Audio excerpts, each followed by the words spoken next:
two major moves that could shake up the financial world are on the horizon for mid-2026.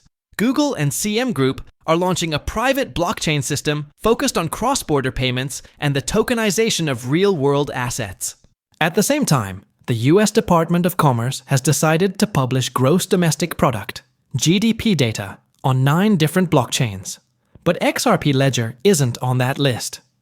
Yes, the ecosystem Ripple has been developing for years has once again been left out.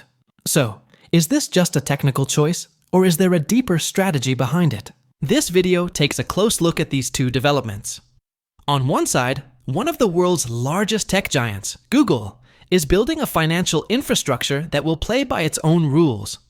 On the other side, the US's most important economic data provider is moving market-driving statistics to the blockchain, yet is not choosing Ripple. Now ask yourself this: is this a setback for XRP, or is it part of a much larger plan happening behind the scenes? Here's one thing I ask of you. If you care about this type of content, hit the like button and subscribe. Because over the next few minutes, we will not only cover the headlines, but also analyze the data behind the scenes, the on-chain clues, and what doors these decisions may open in the future.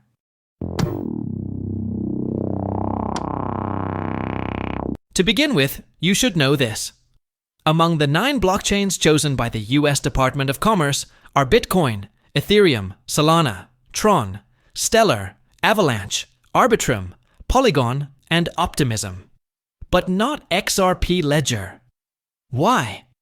Because it still lacks native smart contract support. Its DeFi volume is lower compared to these networks, and mainstream players like Coinbase, Gemini, and Kraken are more tightly integrated with those ecosystems.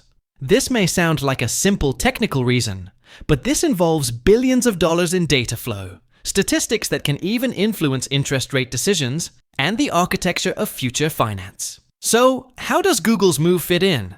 The private blockchain the company will launch in 2026 aims to accelerate interbank payments and expand asset tokenization at an institutional scale. But here's the key difference. This network will be private, meaning it is not a public blockchain. It will operate only among selected financial institutions and, at least for now, will not fully support stablecoins or token transfers. In other words, instead of transforming the global payment network, it aims to strengthen its own internal ecosystem. These two pieces of news actually show us where the financial world is heading: public blockchains on one side, and the closed systems of giant corporations on the other. In the next section, we will discuss this. What do these two developments mean for Ripple and XRP? Is XRP being completely sidelined, or is there a much more strategic role being prepared behind the scenes?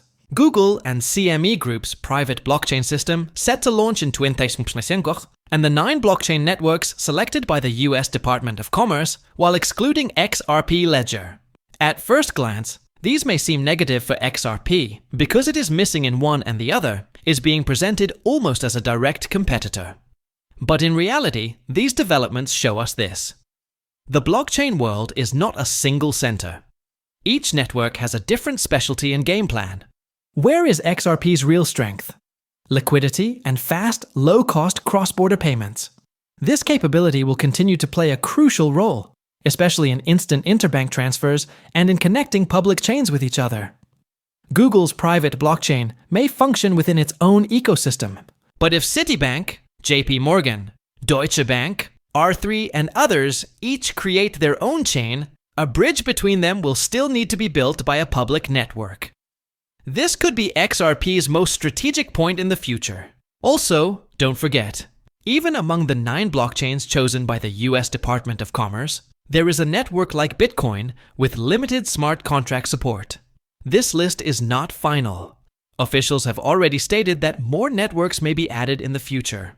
XRP Ledger may not be there today, but it can be tomorrow. This is not a loss. It is simply a different stop along the roadmap.